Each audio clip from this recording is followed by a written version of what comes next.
All right, we are live. Hope everybody's having a great week. Excited for today's training. Got a new video set up here thanks to my friend Tommy Holstein. So Tommy, if you're watching this, huge shout out to you. Excited to have you be coming to our Builders of Authority live event and doing a bunch of video and photo stuff. So I'm going to be making that announcement later this week. But today's video, we're going to be talking about a concept that many of you are probably familiar with, which is riches are in the niches. So I'm going to walk you through our ideal client profile exercise. And this is super impactful, whether this is for your personal brand or it's for your business. I also did 2 trainings this week with roofing companies. One is a $20 million roofing company. One is a $30 million roofing company, and I'm actually training their sales team on how to do all the stuff we talk about in Builders of Authority. So even if you're an employee with inside of an organization, specifically in the sales side of it, this exercise is exponential to growth, as well as, of course, if you're the owner of a company, if you're thinking about starting a new company, et cetera, this powerful exercise will help you identify who you need to be going and marketing towards, because if you're marketing to everybody, you're truly marketing to no one. So just a couple of quick announcements and housekeeping rules. If this is your first time or if you've watched every single video, we do these trainings on Tuesdays at 3 p.m. Central. They're typically about 30 minutes. Usually I try to do about 20 minutes and then leave some time at the end for Q&A. But if you have questions, comments, if you're here supporting and just want to drop a message, I always love seeing who is watching these videos as well. So please feel free to drop that. We have our free Facebook group, Builders of Authority. So again, if you haven't joined that group yet, do that. That's where we house a lot of these trainings. We're having daily discussions, and we're at over 900 members now. So we're adding about 100 new members a week. Once we hit that 1K mark, which is our next milestone, I'm going to start bringing other people on these trainings, which I'm super, super excited about. From there, we have our Builders of Authority group mastermind. So it's $500 a month or it's $5,000 for a year. You get 3 weekly calls with us, Monday, Wednesday, and Friday in a group setting. You get additional access to myself and a 45-minute onboarding call. And that's the group that we're really trying to push right now. So much amazing stuff is happening in that group. You get access to a private Facebook group as well as to the course that we're going to be launching here this month. And then you get all the past all the past recorded calls and all that good stuff. So even if you can't make the calls, it's still a really, really impactful group. We have over 20 members there now. And we have Builders of Authority Live, which is on March 13th. And then we have a little mini mastermind on the 14th. So tickets are live and available. We have about we've sold a little over 30 tickets thus far. We have less than 5 VIP tickets left. So the VIP ticket is the thing that everybody is going towards because it also includes the Blues game, which is obviously a huge aspect of why people ultimately want to come to the event as well, not just because of what we're talking about during the day, but the opportunity for networking and things like that. We have people in all types of industries that are coming to the event, but if you are regardless, we have people flying in for the event. But specifically, if you're here in St. Louis or you want to come to the event, it's going to be a jam-packed event. Those tickets are $295 for the general admission and $795 for the VIP. So if you have any questions, things like that, all of that stuff is in the comments specifically. But if you have any questions as well, feel free to drop a comment, shoot me a DM. Always looking to have conversations about where things are at with those events, with where you're at and how we can particularly help you get to that next level. So getting to the good stuff here today, I'm going to pull up something real quick and then I'm going to do some workshop stuff on the whiteboard right here. So if anybody was on any of my past presentations where I am specifically talking about the aspect of your ideal client profile exercise, what this exercise is essentially doing is, maybe back up a second. The importance of knowing who your ideal client is so that you get less of the bogus clients. So the clients that you're like, oh my gosh, we got this guy again calling in. He's a callback. He has all these issues. He's a huge headache. He treats our team poorly. Like we want to get away from taking anybody and everybody on as a client. So like at Hite Digital now, for example, our ideal client profile is a home service contracting or professional services company. So lawyers, dentists, chiropractors, etc. They've been in business for at least 3 years. They have a CRM that's already in place. They're doing $500,000 or more a year in revenue. And somebody other than the owner is managing both the sales and the marketing internally. So he's either got a sale, or he or she either have a sales rep or a sales manager, or an admin or a marketing manager that is taking control of the marketing initiatives internal. That is based on the ideal client exercise that we did of our best 10 clients. And it wasn't until we crafted that ideal client profile that we started to get more of them and less of the crazy ones, less of the ones that we didn't want. But more importantly, we didn't know how to go market and go get more of them while also being okay with turning down our non-ideal client profile. And so there is a transition, there is a transformation that also has to happen where you have to be okay turning away business. And that's probably one of the biggest transformations that people struggle with the most, because at times in business, whether it's the economy, whether it's the time of the year, whether it's more competitors coming into the market, that you have to increase pricing because of material costs, doesn't really matter, right? There's going to come a time and place where it's easier to take non-ideal client profiles as clients than it is to really double down on this stuff specifically. But once you have that ideal client profile locked down, it is going to give so much clarity to your potential clients. They're going to a lot of times be able to weed themselves in or out into your ecosystem, which is huge. If somebody can pre-qualify themselves or disqualify them, saves you a ton of time and headache. But more importantly, your team is going to level up, right? So we literally put together a core offer for our ideal client profile that was unique to our best 10 clients in creating that, which allowed us to then serve our clients at a different level, to productize our clients and the services that we offer at that ICP. Versus literally from our standpoint, we work with a $50 million roofing company all the way to a company in a random industry that just started, like their business just started. That's a wide gap. So we had to kind of decipher and build that in. So you would use the same thing for your business. You'd use the same thing for your personal brand, etc. It's going to ultimately help you understand specifically what aspects it's going to get you into a position of growing and scaling and producing your content.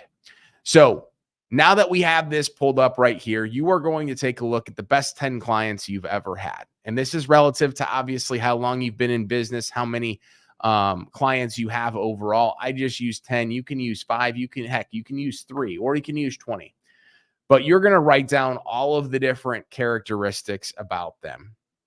And then you're going to take your past 10 clients, and then do the exact same thing. So you're going to make sure and focus on and make sure that you can identify specifically that, okay, this is the same types of criteria we're taking a look at, but ultimately here's where the differences are at. Ideally, long-term, the best 10 is evolving and continuing to get better, but also your past 10 looks a lot like your best 10, right? So then that way, when I'm going to do my personal branding content, when I'm going to post on social media, I'm gearing my content towards that audience. Versus if I was gearing my content towards anybody and anybody that owned a business, or anybody and everybody that owned a home, right? When you start to know who you're marketing and advertising towards, more of those people, when you do the work and do the right work, will start to come into your life. The other aspect, before I go workshop this real quick with you, and I recommend doing this on a quarterly basis or when issues arise. Like if you're like, man, we're getting so many freaking callbacks, we're having so many issues, clients just suck, we're not enjoying this, we're not making money. Sit down, do this exercise, figure out like where you went off track. But ideally is when you're going out and doing networking. So I just made a YouTube video on this actually earlier today.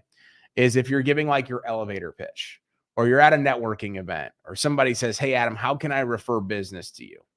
Well, if you tell them a very, very specific target to go after, they're now going to be having tunnel vision, knowing exactly who your ideal client is. And so when they see your ideal client, it's going to be so specific that they're like, wow, I need to get Adam in contact with this person.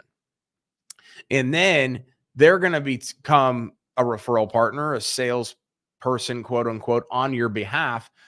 Versus if you just show up, and I've done it before myself, but I see a lot of people do this as well, is they'll be like, hey, we're a digital marketing agency and we work with any business. And everybody there is going to be like, yeah, great. You and every other marketing agency that's out there. So they're not even going to be thinking about who they can connect you with or who's your ideal client, because literally anybody in that sea of people is your ideal client based on what you said, right? Versus what I said before. If I'm going up to somebody and I'm like, hey, Mike, great to meet you. Here's what we do. We're a return on investment driven digital marketing agency. And my ideal client is a contractor, home service company, or professional services. They've been in business for at least 3 years. They're doing $500,000 or more a year in revenue. They have a CRM in place already. And somebody other than the owner is doing both the sales and the marketing. Well, now Mike is sitting there like, oh my gosh, like I actually know a buddy that runs a company that is looking for more leads. I can go introduce him to them, make that connection. And then Mike sees a post online of somebody saying, hey, I need digital marketing and this is what my company is. Well, now he can connect us as well versus just sending people off into the distance, right? So it's a huge aspect when you're trying to do the networking, when you're trying to create referral partners. People have a better idea of what it is that you're looking for, right? So I'm just going to do a quick example. I know we have people in all different industries watching this, but I go back to roofing a lot and contracting a lot because I work with a lot of those types of businesses. But regardless of the industry, like this will work. But let's just say you're a roofing company or you're a roofing sales rep or you're whatever. And I'm just going to like walk through what I would specifically be looking at as I'm going through the best 10 in the past 10, right? Okay. So let's just say like as a roofing company, as a roofing sales rep, this is my ideal client, like the best 10. This is my ideal client. So the best and past, right? So the best clients, the best ones that we've ever had have came in like these zip codes. So I'm literally going to go like 63128, 63129, and I'm just using this as an example. So I would say here's where they're located, right? These are the zip codes where the houses are at that I'm doing business. The house worth on average is $500K. So it's $500K. That's what the Zillow estimate is, X, Y, and Z. And it's usually a family, right? Because we're going after homeowners, but it's usually like a husband and wife, and maybe they have a kid or whatever. But like that's typically like what our bread and butter specifically looks for.